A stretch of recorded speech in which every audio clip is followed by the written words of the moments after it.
Hello student, मी doctor Surekha Bhingar दिवे, अर्थशास्त्र विभाग प्रमुख के सोमय्या कॉलेज कोपरगाव। आजच्या लेक्चरमध्ये मी तुम्हाला SYBA जनरल या वर्गासाठी जो विषय आहे भारतीय वित्तीय व्यवस्था, तर त्या विषयामधील फर्स्ट युनिट जे आहे तर त्याविषयीची माहिती या ठिकाणी मी देणार आहे। आता बघा, SYBA जनरलला जो सिलॅबस आहे तर त्यामधलं पहिलं युनिट जे आहे तर त्या युनिटचं नाव आहे भारतीय वित्तीय व्यवस्था। आता बघा, भारतीय वित्तीय व्यवस्था ही पाहत असताना अर्थव्यवस्थेचा विचार या ठिकाणी केला जात असतो। प्रत्येक देशाची वित्त व्यवस्था ही आर्थिक विकासामध्ये एक महत्त्वाची भूमिका ही बजावत असते किंवा आर्थिक विकासामध्ये एक महत्त्वपूर्ण यंत्रणा असते। ही वित्तीय जी काही व्यवस्था आहे किंवा वित्त व्यवस्था जी आहे तर ती वित्त व्यवस्था बचत आणि गुंतवणूक यामध्ये समन्वय साधण्याचा प्रयत्न या ठिकाणी करत असते। वित्त व्यवस्था जी आहे किंवा पैशाविषयक जी काही व्यवस्था आहे तर ती पैशाविषयक व्यवस्था आर्थिक परिवर्तनामध्ये एक महत्त्वाचं साधन या ठिकाणी असतं। आता प्रत्येक देशामध्ये वित्तीय व्यवस्था असते आणि ती वित्तीय व्यवस्था बचत आणि गुंतवणुकीमध्ये एक समन्वय साधण्याचा प्रयत्न करत असते। म्हणजेच काय की ज्या लोकांकडं पैसा आहे त्या लोकांकडून बचतीच्या स्वरूपामध्ये तो पैसा गोळा केला जातो आणि ज्या ज्या व्यक्तींना, उद्योजकांना किंवा संस्थांना पैशाची गरज आहे तर अशा उद्योग आणि व्यवसायांमध्ये गुंतवणुकीसाठी तो पैसा उपलब्ध करून देण्याचं महत्त्वाचं कार्य या ठिकाणी वित्तीय व्यवस्था करत असते। आता वित्त म्हणजे सर्वसाधारणपणे आपण काय म्हणत असतो, पैसा। या ठिकाणी वित्त म्हणजे काय की कर्जाऊ दिला आणि घेतला जाणारा निधी म्हणजेच वित्त होय। आता बघा, आत्ताच याचं स्पष्टीकरण मी तुम्हाला या ठिकाणी सांगितलेलं आहे की कर्जाऊ जी काही रक्कम आहे तर ती कर्जाऊ रक्कम दिली जाते किंवा घेतली जाते। म्हणजे या ठिकाणी दिला जाणारा आणि घेतला जाणारा निधी म्हणजे सर्वसाधारणपणे वित्त होय। आता दिला जाणारा आणि घेतला जाणारा निधी म्हणजे काय की जेव्हा आपण वेगळ्या बँकांमध्ये तो पैसा ठेवत असतो किंवा वेगवेगळ्या कंपन्यांचे शेअर्स खरेदी करत असतो तर त्यावेळेस आपल्याजवळील पैसा जो आहे तर तो पैसा आपण कर्जाऊ म्हणून देत असतो आणि सर्वसाधारणपणे ज्या व्यक्ती किंवा उद्योजकांनी त्यांच्यामार्फत तो पैसा कर्जाऊ घेतलेला असतो तर ती व्यक्ती कर्जाऊ घेणारी व्यक्ती असं म्हटलं जातं। म्हणजेच काय की पैशाच्या देवाणघेवाणीमधून सर्वसाधारणपणे निर्माण होणाऱ्या व्यवस्थेला वित्तीय व्यवस्था असं म्हटलं जातं। थोडक्यात काय की पैशाची जी काही देवाणघेवाण होत असते आणि त्या देवाणघेवाणीमधून निर्माण होणारी जी काही वित्तीय व्यवस्था असते तर त्याला वित्त व्यवस्था असं म्हटलं जात असतं। आता भारतीय वित्त व्यवस्थेचा अर्थ या ठिकाणी आपल्याला पाहायचा आहे। आत्ताच या ठिकाणी तुम्हाला वित्त व्यवस्था म्हणजे काय हे सांगितलेलं आहे। आता वित्तीय प्रणाली जी काही आहे तर ती वित्तीय प्रणाली म्हणजे काय की सर्वसाधारणपणे विशिष्ट हेतू किंवा ध्येय साध्य करण्यासाठी एकत्र काम करणाऱ्या आंतरसंबंधीय सेवांचा एक संघ असतो आणि त्याला आपण भारतीय वित्तीय प्रणाली असं म्हटलं जातं। आता थोडंसं तुम्हाला माहिती आहे, अर्थशास्त्रीय भाषेमध्ये थोडंसं अवघड वाटत असेल, परंतु साध्या आणि सोप्या भाषेमध्ये आपल्याला असंही सांगता येतं की विशिष्ट प्रकारचा हेतू किंवा ध्येय साध्य करण्यासाठी एकत्र काम करणाऱ्या एक संबंधीय ज्या काही सेवांचा संघ असतो किंवा सेवा स्थापन झालेल्या असतात तर किंवा संघ स्थापन झालेला असतो तर त्याला सर्वसाधारणपणे भारतीय वित्त व्यवस्था असं म्हटलं जातं किंवा त्यालाच आपण वित्तीय प्रणाली असं म्हटलं जात असतं। आता याच्यामध्ये विशिष्ट ध्येय किंवा हेतू या ठिकाणी असतो। त्याचबरोबर वित्त बाजारपेठा, वित्तीय संस्था किंवा वित्तीय यंत्रणा यांचा समावेश भारतीय वित्त व्यवस्थेमध्ये केला जात असतो। आता बघा, वित्त बाजारपेठा म्हणजे या ठिकाणी नाणे बाजार असेल, भांडवल बाजार असेल, वेगवेगळ्या प्रकारच्या वित्तीय संस्था ज्या असतील, यामध्ये बँका आल्या, LIC आली, त्याचबरोबर वेगवेगळ्या कर्जाऊ निधी देणाऱ्या वित्त संस्था आल्या, तर या सगळ्यांचा समावेश या वित्तीय व्यवस्थेमध्ये केला जात असतो। आता ह्या वित्त व्यवस्था काय करतात, ती सगळ्यात महत्त्वाचं बचत गोळा करण्याचं कार्य या ठिकाणी करत असतात। उदाहरणार्थ आता बघा, बँकांच्या शाखा वेगवेगळ्या ठिकाणी, मग ग्रामीण भाग असो, शहरी भाग असो, या ठिकाणी बँकांच्या ब्रँचेस असतात आणि या बँकांकडनं सर्वसाधारणपणे बचत गोळा करण्याचं कार्य केलं जातं। आता उदाहरणार्थ तालुक्याच्या किंवा जिल्ह्याच्या ठिकाणी बँक असेल तर ग्रामीण भागातील व्यक्ती आपली थोडीशी जी काही रक्कम तो बचत म्हणून ठेवू इच्छितो तर बँक लांब असल्यामुळे तो तेवढीशी छोटीशी रक्कम तो बँकेमध्ये जमा करण्यासाठी जाणार नाही। पण तीच जर ब्रँच ही त्याच्या गावामध्ये असेल किंवा जवळपास असेल तर साहजिकच तो काय करेल की आपल्याजवळ जी काय रक्कम आहे तर ती रक्कम तो आपल्या बँकेच्या अकाउंटमध्ये सर्वसाधारणपणे तो बचत या स्वरूपामध्ये ठेवतो. म्हणजेच अशा प्रकारे ग्रामीण भागापासून तर शहरी भागांपर्यंत बचत गोळा करण्याचं कार्य बँका करत असतात. ही बचत गोळा केल्यानंतर त्या बचतीवर व्याजाच्या स्वरूपामध्ये उत्पन्न दिलं जातं. त्याचबरोबर ह्या बचतीमधून ज्या व्यक्तींना कर्जाची गरज आहे, व्यक्ती असेल, उद्योजक असेल, संस्था असतील, सरकार असेल, तर या व्यक्तींना कर्जावर रक्कम देण्याचं महत्त्वाचं कार्य बँका करते. म्हणजेच काय, ह्या ज्या काही वित्तीय संस्था आहेत तर ह्या वित्त संस्था बचत गोळा करतात, कर्जावर रक्कम देण्याचं महत्त्वाचं कार्य या ठिकाणी केलं जात असतं. त्याचबरोबर गुंतवणूक करण्यासाठी निधी उपलब्ध करून देत असतात. वेगवेगळ्या कंपन्यांचे शेअर्स किंवा कर्ज रोखे हे उपलब्ध करून देण्याचं महत्त्वाचं कार्य हे केलं जातं. व्यक्ती आपल्याजवळील बचत केलेली रक्कम ही बँकांमध्ये ठेवते. त्याचबरोबर वेगवेगळ्या कंपन्यांचे शेअर्स किंवा कर्ज रोखे याच्यामध्ये गुंतवून सर्वसाधारणपणे त्या बचतीचा उपयोग या ठिकाणी होत असतो. थोडक्यात काय की भारतीय वित्तीय व्यवस्थेचा अर्थ पाहत असताना सर्वसाधारणपणे वित्तीय प्रणाली म्हणजे काय, विशिष्ट हेतू किंवा ध्येय जे काही आहे तर ते विशिष्ट हेतू किंवा ध्येय साध्य करण्यासाठी एकत्र काम करणारी जी काय आंतरसंबंधीय सेवांचा संघ असतो तर त्याला वित्त व्यवस्था असं म्हटलं जातं. आता या वित्तीय व्यवस्थेच्या वेगवेगळ्या ज्या काही व्याख्या आहेत तर त्या व्याख्या वेगवेगळ्या अर्थतज्ञांनी केलेल्या आहेत. यामध्ये रॉबिन्सन या अर्थतज्ञाने जी काही व्याख्या केलेली आहे तर ती व्याख्या साधी आणि सोपी आहे. यामध्ये सगळ्यात महत्त्वाची साधी आणि सोपी जी व्याख्या आहे तर ती म्हणजेच वित्त प्रणालीचा प्राथमिक कार्य म्हणजे काय की नवीन संपत्ती निर्माण करण्यासाठी बचत आणि गुंतवणूक यामध्ये समन्वय साधणे. बघा मी काय सांगते पुन्हा एकदा ऐका. वित्त प्रणाली म्हणजे काय की या ठिकाणी नवीन संपत्ती निर्माण करण्यासाठी बचत आणि गुंतवणूक यामध्ये समन्वय साधणं आणि आर्थिक संसाधनाच्या संरचनेमध्ये समायोजन करण्याची व्यवस्था उपलब्ध करून देणं म्हणजेच काय, वित्त व्यवस्था. अशी व्याख्या प्राध्यापक रॉबिन्सन यांनी केलेली आहे. आता ही व्याख्या पाहत असताना या व्याख्येचा अर्थ समजून घ्या. नवीन संपत्ती. आता बघा साधं आणि सोपं उदाहरण आहे. एखाद्याला घर बांधायचं असेल, दुचाकी वाहन खरेदी करायची असेल, एखादा प्लॉट खरेदी करायचा असेल, एखादा उद्योग व्यवसाय निर्माण करायचा असेल तर त्यासाठी कर्जावर रकमेची गरज असते. ओके. आणि त्यामधून तो आपली संपत्ती जी आहे तर ती संपत्ती या ठिकाणी निर्माण करत असतो. मग अशावेळी या वित्तीय व्यवस्था काय करत असतात की बचत गोळा करण्याचं कार्य करत असतात आणि त्यामध्ये गुंतवणूक जी काही आहे वेगवेगळ्या उद्योग आणि व्यवसायांना कर्जावर रक्कम असेल, वेगवेगळ्या कंपन्यांमध्ये उद्योग व्यवसायांमध्ये गुंतवणूक ही करण्याला प्रोत्साहन देणं असेल तर यामध्ये समन्वय साधण्याचा प्रयत्न या ठिकाणी वित्तीय व्यवस्थाचा केला जात असतो. म्हणजे आर्थिक संसाधनाच्या संरचनेमध्ये समायोजन उपलब्ध करून देण्याचं महत्त्वाचं कार्य या वित्तीय संस्था करत असतात.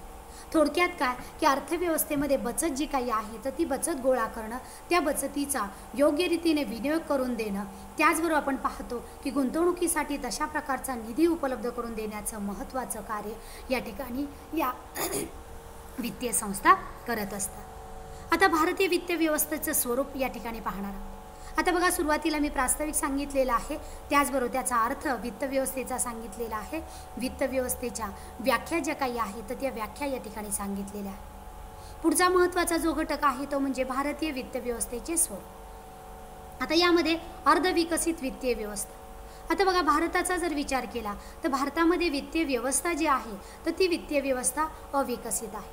आता असं आपण का म्हणतो, कारण जेव्हा इतर देशांबरोबर मग अमेरिका, जर्मनी, जपान किंवा विकसित देश जे आहे तर त्या विकसित देशांबरोबर तुलना केल्यानंतर भारताची वित्तीय व्यवस्था जी आहे तर ती वित्तीय व्यवस्था अजूनही मागासलेली आहे. यामध्ये तुम्हाला माहिती आहे नाणे बाजार असेल, भांडवल बाजार.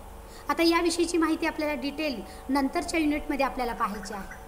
पण ज्या बाजारामध्ये अल्पकालीन कर्जाची देवाणघेवाण केली जात असते तर त्याला नाणे बाजार असं म्हटलं जातं आणि ज्या बाजारामध्ये दीर्घकालीन कर्जाची देवाणघेवाण केली जात असते त्याला भांडवल बाजार असं म्हटलं जातं. म्हणजेच भारतामध्ये सर्वसाधारणपणे नाणे बाजार आणि भांडवल बाजार हे दोन्ही घटक अत्यंत महत्त्वाचे आहेत. परंतु भारताची अर्थव्यवस्था ही विकसनशील अर्थव्यवस्था असल्यामुळे या जे काही वित्तीय व्यवस्थांचं स्वरूप आहे तर ते स्वरूप सर्वसाधारणपणे मर्यादित स्वरूपाचं आहे. त्यामुळे वित्तीय साधनं जी काही आहे तर ती वित्तीय साधनंसुद्धा मर्यादित असल्याचं आपल्याला दिसून येतं. पुढचा महत्त्वाचा घटक म्हणजे बाजाराधिष्ठित वित्त व्यवस्था. आता बघा, बाजाराधिष्ठित वित्तीय व्यवस्था म्हणजे काय, की भारताने तुम्हाला माहिती आहे की 1991 पासून नवीन आर्थिक धोरणाचा स्वीकार केलेला आहे. खाजगीकरण, उदारीकरण आणि जागतिकीकरण, यालाच आपण ग्लोबलायझेशन असं आपण म्हणतो. तर हे जे काही खाऊजा म्हणजे जागतिकीकरण, उदारीकरण आणि खाजगीकरण, यालाच नवीन आर्थिक धोरणाचा स्वीकार असं म्हटलं गेलेला आहे. मग या नवीन आर्थिक धोरणाचा स्वीकार केल्यानंतर आर्थिक ज्या काही सुधारणा होत आहेत, तर त्या आर्थिक सुधारणांमध्ये वित्त व्यवस्था जी आहे, तर ती वित्त व्यवस्था देशाची शासन नियंत्रित करत असते. मग त्यामुळे सर्वसाधारणपणे आत्ता आपण पाहतो की खाजगी गुंतवणुकीसही परवानगी दिलेली आहे, त्याचबरोबर सरकारी क्षेत्रामध्ये गुंतवणूक ही आपल्याला निर्माण करता येत आहे. मग यामुळे खाजगी क्षेत्रामध्ये गुंतवणुकीला परवानगी दिलेली असल्यामुळे वित्त व्यवस्थेमध्ये स्पर्धा क्षमता जी आहे, तर ती स्पर्धा क्षमता या ठिकाणी वाढलेली आहे. आता उदाहरणार्थ बँकाचं आपण उदाहरण घेऊ. बँका सरकारच्या मालकीच्या आहे, ज्याला आपण नॅशनलाइज बँका आपण म्हणतो. खाजगी बँका आहेत, परकीय बँका आहेत. मग आता खाजगी बँकांना परवानगी दिलेली आहे, परकीय बँका आहेत. मग यामध्ये आपल्या सार्वजनिक क्षेत्रातील बँकांमध्ये एक स्पर्धा निर्माण होते आणि स्पर्धेमध्ये टिकून राहण्यासाठी खाजगी बँका असो, विदेशी बँका असो किंवा इतर बँका ज्या प्रकारच्या सोयी आणि सुविधा उपलब्ध करून देतात, तशाच प्रकारच्या सोयी आणि सुविधा या नॅशनलाइज बँकासुद्धा उपलब्ध करून देतात. जर अशा प्रकारच्या सेवा आणि सुविधा उपलब्ध करून दिल्या नाही, तर साहजिकच तुम्हाला माहिती आहे की काय होईल, की या त्या नॅशनलाइज बँकांमध्ये जे काही कार्य केलं जातं, तर त्या कार्यांमध्ये बचत जी काही गोळा होत असते, त्या बचतीवर परिणाम होत असतो किंवा इतर जे काही आर्थिक व्यवहार होतात, तर त्या आर्थिक व्यवहारावर मर्यादा याप्रमाणे पडू शकते. म्हणून बाजाराधिष्ठित जी काही वित्त व्यवस्था आहे, तर या वित्त व्यवस्थेमध्ये भारतीय वित्त व्यवस्थेचे स्वरूप जे आहे, तर ते स्वरूप सर्वसाधारणपणे नियंत्रित स्वरूप बदलून तिचं बाजाराधिष्ठित स्वरूप या ठिकाणी उपलब्ध झालेलं आहे. अशा रीतीने सर्वसाधारणपणे बाजाराधिष्ठित वित्त व्यवस्था जी आहे, तर ती वित्त व्यवस्था या ठिकाणी महत्त्वाची आहे. भारतीय वित्त व्यवस्थेचं स्वरूप पाहत असताना मर्यादित वित्तीय साधनं उपलब्ध आहेत. आता वित्तीय साधनं म्हणजे काय, की यामध्ये सर्वसाधारणपणे कर्ज रोखे आहेत, ठेवी आहेत, म्युच्युअल फंड आहेत किंवा विमा आहेत, वेगवेगळ्या प्रकारचे रोखे आहेत, कोषागार पत्रे आहेत, व्यापारी प्रपत्र आहेत, ठेव प्रमाणपत्र आहे. पुन्हा मी सांगते की वित्तीय जी काही साधनं आहेत त्याच्यामध्ये ठेव आहे, प्रपत्र आहेत, व्यापारी पत्र आहेत, म्युच्युअल फंड आहेत, कर्ज रोखे आहेत. तर यांना आपण काय म्हणत असतो, वित्तीय साधन. या वित्तीय साधनांच्या द्वारे आपण वेगवेगळ्या उद्योग आणि व्यवसायांमध्ये गुंतवणूक ही करू शकतो. आता बघा, आपण बँकांमध्ये ठेवतो, म्हणजे आपल्याजवळ रक्कम ती आपण बँकेला एक प्रकारची कर्जाऊ रक्कम आपण देत असतो. ओके, बँक काय करते, त्या ठेवींवर व्याजाच्या स्वरूपामध्ये आपल्याला उत्पन्न देते आणि जेवढ्या मुदतीसाठी आपण ती रक्कम ठेवलेली आहे, तर तेवढी मुदत संपल्यानंतर आपल्याला व्याजाच्या स्वरूपामध्ये ती रक्कम आपल्याला प्राप्त होत असते. मग यामध्ये वित्तीय जी काही साधनं आहेत, तर ती वित्तीय साधनं मात्र मर्यादित आहे. म्युच्युअल फंड असेल, ठेवी असतील, त्यानंतर विमा असतील, वेगवेगळे जे काही कर्ज रोखे आहेत, तर याचं जे काही स्वरूप आहे, तर याचं स्वरूप मर्यादित स्वरूपाचं आहे. त्यानंतर पुढचा महत्त्वाचा जो घटक आहे, नियंत्रित स्वरूप. आता देशाची वित्त व्यवस्था, आपल्या भारताची मध्यवर्ती बँक, आपल्या भारताची मध्यवर्ती bank reserve bank of India आहे. त्याचबरोबर वित्तीय विभाग या दोन्ही मार्फत सर्वसाधारणपणे भारतातील वित्त व्यवस्थेचं नियंत्रण या ठिकाणी केलं जातं. हे नियंत्रित स्वरूप जे काही आहे, तर ते नियंत्रित स्वरूप या ठिकाणी विचारात घेतलं जातं आणि शासनाच्या ध्येय धोरणानुसार वित्तीय संस्थांना आपलं कार्य करावं लागतं, आपल्या धोरणांमध्ये बदल करावा लागतो. जसं आता समजा अर्थव्यवस्थेमध्ये भाववाढ झालेली असेल, तर ती नियंत्रित करण्यासाठी रिझर्व्ह बँकेने रेपो रेट किंवा रिव्हर्स रेपो रेट याच्यामध्ये बदल केल्यानंतर त्या बदलानुसार प्रत्येक बँकांना आपल्याला बदल घडवून आणावा लागतो. म्हणजेच काय, की संपूर्ण अर्थव्यवस्थेवर नियंत्रण ठेवण्याचं कार्य मध्यवर्ती बँक किंवा रिझर्व्ह बँक ही करत असते.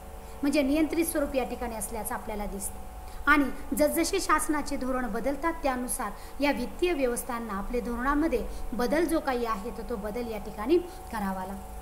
त्यानंतर वित्तीय मध्यस्थ जे काही आहे, तर ते वित्तीय मध्यस्थ या ठिकाणी असतात. आता मध्यस्थांमुळे गुंतवणूकदार आणि बचतदार या दोन घटकांमध्ये समन्वय साधण्याचा प्रयत्न केला जात असतो. आता उदाहरणार्थ बँकांमध्ये आपल्याला बचत ठेवायची असेल, तर त्यामध्ये तुम्हाला माहिती आहे की आपल्या त्या प्रकारची माहिती तिथे आपल्याला उपलब्ध करून दिली जाते. एखाद्या कंपन्यांचे शेअर्स खरेदी करायचे असतील, तर त्या शेअर्सबद्दल आपल्याला माहिती नसते. मग अशावेळी आपण दलाल किंवा शेअर दलाल जे काय असतात, तर त्यांच्या मार्फत आपण वेगवेगळी माहिती उपलब्ध करून घेतो आणि त्या कंपन्यांचे शेअर्स किंवा कर्ज रोख्यांमध्ये आपण काय करत असतो, गुंतवणूक करत असतो.